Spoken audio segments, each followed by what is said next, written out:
La noticia cayó como una bomba en la alta sociedad.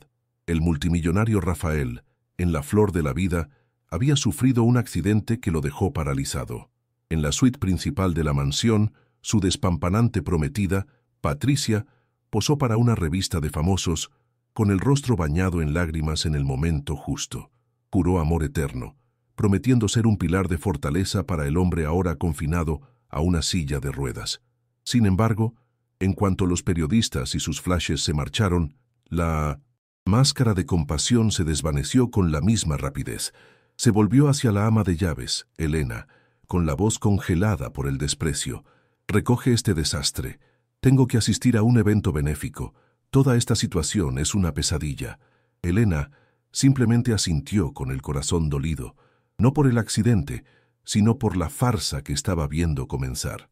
Elena era una presencia tan constante y discreta en la mansión que se había convertido en parte del paisaje.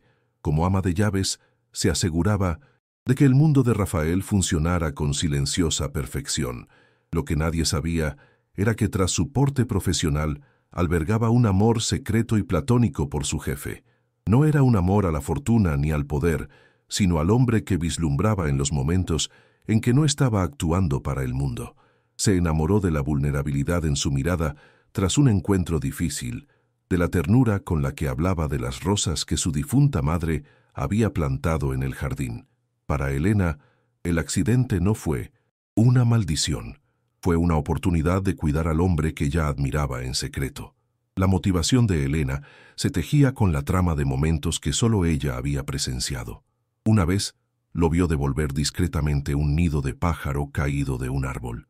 Lo oyó, a altas horas de la noche, tocar melancólicas piezas al piano en la sala vacía. Eran destellos del verdadero hombre tras el despiadado multimillonario. Comprendía su soledad, la presión de su nombre y la sombra de la pérdida de su madre, que rara vez mencionaba, pero que estaba presente en su mirada. Así que cuando llegó la noticia del accidente, no sintió lástima, sino un profundo propósito.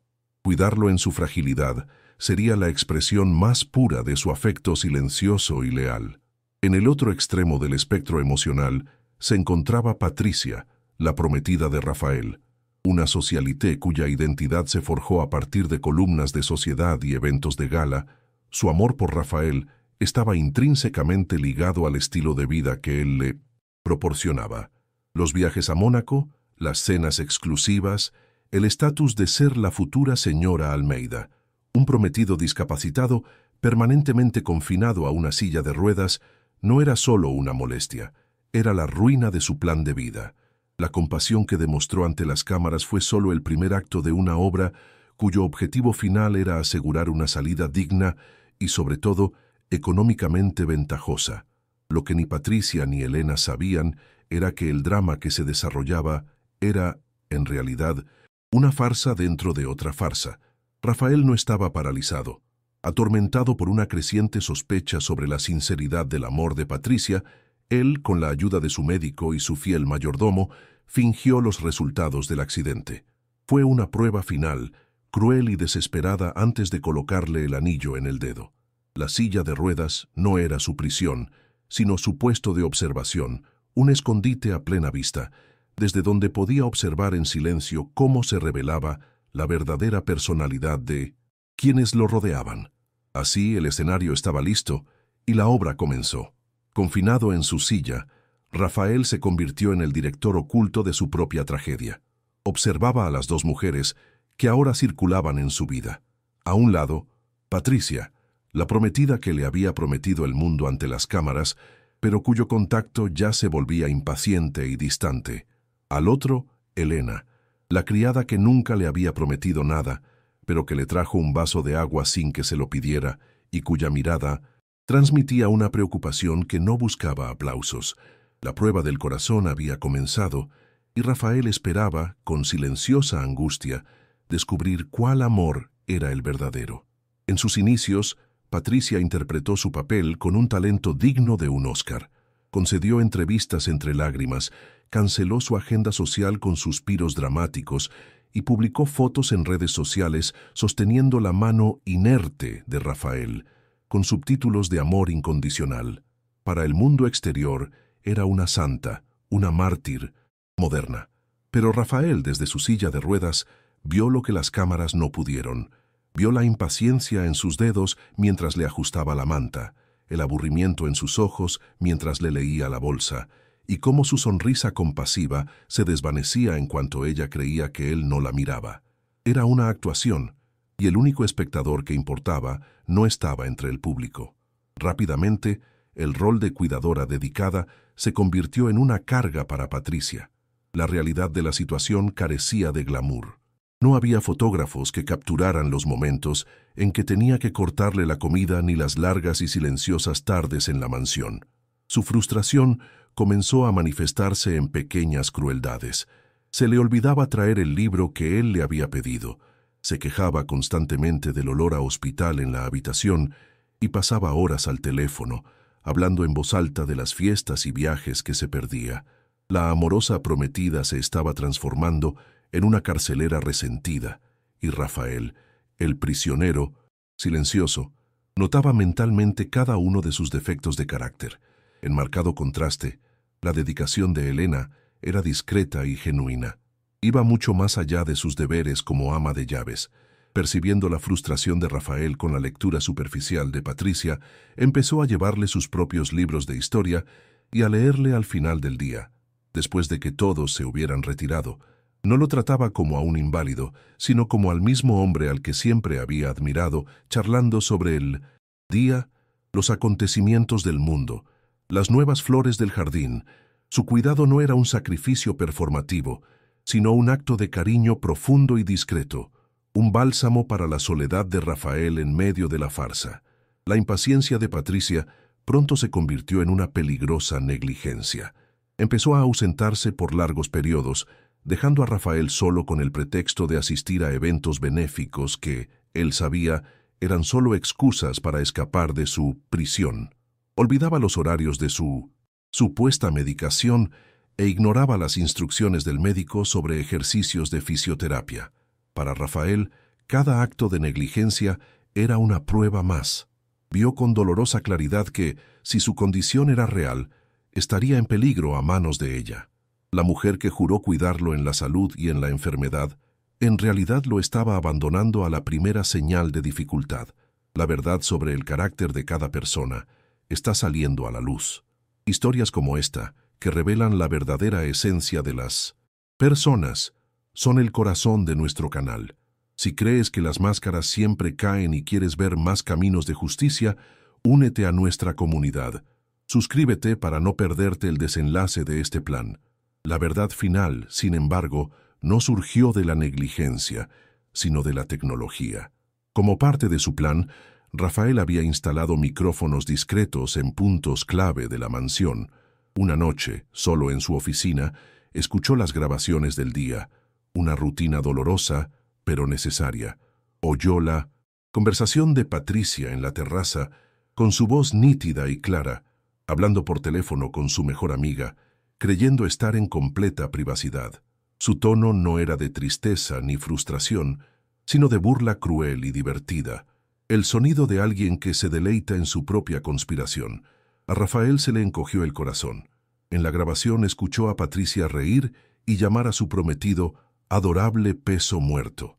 Detalló con una claridad impactante su plan maestro: construir la imagen pública de una novia mártir durante unos meses y luego consultar al mejor abogado de divorcios del país. El objetivo era romper el compromiso y exigir una indemnización astronómica, alegando daños morales por la pérdida de su juventud y las oportunidades profesionales que sacrificó para cuidar a un inválido. La grabación era la prueba definitiva e irrefutable. Su amor no era solo condicional, era un fraude, un negocio, una farsa total y absoluta. La llamada terminó, pero la voz de Patricia seguía resonando en el silencio de la oficina, un veneno que se filtraba en el alma de Rafael. La última chispa de esperanza que había albergado para ella se extinguió, reemplazada por una fiereza glacial. El dolor de la traición era inmenso, pero bajo él, una determinación fría y precisa comenzaba a tomar forma. La prueba había llegado a su fin, y el resultado era concluyente. Ahora era el momento de planear el veredicto. La obra de Patricia necesitaba un acto final, y él, el director oculto, se aseguraría de que el desenlace fuera inolvidable y públicamente devastador. Con el alma paralizada por la certeza de la traición, Rafael comenzó a orquestar el acto final de su obra. Ya no era la víctima, era el director. Con la ayuda de su fiel mayordomo, organizó una cena íntima. Llamó a Patricia forzando una voz débil y vulnerable que había perfeccionado en las últimas semanas. Le dijo que quería reunir a sus padres para hablar sobre los arreglos financieros para su atención a largo plazo. El cebo fue perfecto. Patricia, oliendo un trato millonario, aceptó de inmediato. En su mente codiciosa, creía que esa sería la noche en que su actuación como la novia mártir finalmente le otorgaría el premio que tanto anhelaba. Se preparó para el papel de su vida, sin saber que sería su actuación de despedida. Llegó la noche de la cena, y el ambiente en el comedor era tenso y opulento. Patricia y sus padres llegaron, listos para la función. Ella se superó en la función. Ajustó la manta de Rafael con estudiada delicadeza, ofreciéndole la copa de vino con ambas manos, con los ojos llenos de falsa preocupación. Sus padres, cómplices silenciosos de su ambición, elogiaron su fuerza y su sacrificio. Elena, sirviendo la comida, observaba todo en silencio, con el corazón apesadumbrado. No comprendía el plan de Rafael, pero vio un brillo peligroso en sus ojos, una calma que precedió a la tormenta, y presentía que el destino de todos en esa mesa estaba a punto de decidirse. A mitad del plato principal, Rafael carraspeó, poniendo fin a la charla intrascendente. Con expresión tranquila se dirigió a los invitados. Antes de hablar de los detalles financieros, tengo algo que me gustaría que todos escucharan. Es una grabación, dijo, que capta los verdaderos sentimientos sobre nuestra situación actual. Patricia sonrió con suficiencia, imaginando que era una declaración de amor pregrabada, un homenaje a su sufrimiento. Se removió en la silla, lista para recibir los cumplidos. Con un discreto asentimiento de Rafael, el mayordomo pulsó un botón y el sistema de alta fidelidad de la habitación cobró vida, no con música, sino con la voz clara de un traidor. La voz de Patricia, proveniente de la grabación del teléfono, resonó por la habitación con una claridad cristalina, cruel y burlona. Su sonrisa se congeló y se desvaneció. Sus padres, inicialmente confundidos, se pusieron furiosos de horror al oír a su propia hija llamar a su prometido peso muerto y detallar su plan para extorsionarlo, riéndose de cómo engañaba a todos. Cada palabra era una puñalada que exponía su codicia, su desprecio, su absoluta crueldad. El comedor, antaño escenario de su engaño, se convirtió en su cámara de tortura privada, obligándola a revivir su propia traición frente a las personas a las que más quería impresionar. La grabación terminó, dejando un silencio más denso y acusador que cualquier grito. Patricia estaba pálida, expuesta, aniquilada, pero el golpe final estaba por llegar. Sinoniceta, todas las miradas fijas en él. Rafael, el hombre paralizado, apoyó las manos firmemente en los brazos de su silla de ruedas. Con un gemido de esfuerzo teatral, se impulsó hacia arriba. Lenta y deliberadamente, se enderezó, erguido y perfectamente firme. El grito de conmoción y terror que escapó de los labios de Patricia resonó por la habitación. El inválido que despreciaba ya no existía. El hombre al que planeaba destruir estaba ante ella, entero y aterradoramente poderoso. De pie, mirando a la mujer que lo traicionó, Rafael era la encarnación de la justicia poética. La silla de ruedas vacía era un trono abandonado, símbolo de su engaño y la victoria de su desconfianza. No necesitaba alzar la voz. Su mirada, fría y llena de merecido desprecio, era suficiente. La novia mártir, la santa sufriente, era ahora solo una estafadora sorprendida con las manos en la masa, temblando ante el hombre al que había subestimado tan espectacularmente. La inversión del poder fue total, brutal y definitiva. La prueba ha terminado, Patricia, dijo con su voz firme rompiendo el silencio conmocionado. Y fallaste. La expulsión fue inmediata e inapelable. Ante la mirada despectiva de Rafael y la vergüenza de sus padres, Patricia fue escoltada fuera de la mansión, dejando atrás no solo un compromiso, sino la ruina total de su reputación. La historia de la cena se extendería como la pólvora entre la élite, y ella, antaño reina de los eventos sociales, se convertiría en una paria, un ejemplo de lo que sucede cuando la codicia se impone a la decencia. Su búsqueda de una compensación económica millonaria terminó en la bancarrota más absoluta de todas, la bancarrota moral. No recibió más que la humillación pública que merecía y el eco de sus propias palabras crueles como compañía. Más tarde esa noche, el silencio que invadió la mansión no fue de luto, sino de paz. Rafael fue a buscar a Elena. La encontró en la cocina, terminando su trabajo, como si nada hubiera pasado. Pisuns acercó a ella, ya no como el jefe ni como el inválido, sino simplemente como un hombre. Con una honestidad desarmante, confesó todo el engaño, la desconfianza, el accidente fingido, la prueba. Se disculpó por haberla involucrado, aunque sea indirectamente, en ese doloroso juego. En ese momento, al admitir su propia mentira, se volvió por primera vez completamente vulnerable y real ante ella, el multimillonario despojado de sus secretos y su poder. Elena lo escuchó en silencio, con la compasión en su mirada, la misma de siempre. Ya amaba al hombre tras la máscara, y la confesión solo confirmó la profundidad de su desconfianza y dolor. Tras la confesión, Rafael la miró con una nueva mirada, con una admiración que nunca antes se había permitido. «Elena», dijo con voz serena, «la mujer a la que le pedí que se casara conmigo no pasó la prueba, pero la mujer que nunca me pidió nada, que solo me cuidó con amabilidad, la aprobó con creces». Luego extendió la invitación. «Me gustaría invitarte a cenar, no como mi empleada, sino como la mujer que me mostró la verdad, para que puedas conocer al verdadero Rafael». La farsa terminó y la verdad ha allanado el camino para el amor genuino. Si te conmueve este nuevo comienzo y crees en el poder de la lealtad, demuestra tu apoyo dándole a me gusta a este video. Tu me gusta nos inspira a crear más historias como esta. 6 meses después, el jardín de la mansión, iluminado por luces tenues, es el escenario de una escena de pura y serena felicidad. Al son de un piano lejano, Rafael y Elena bailan lentamente sobre el césped. Ya no hay pretensiones ni más pruebas.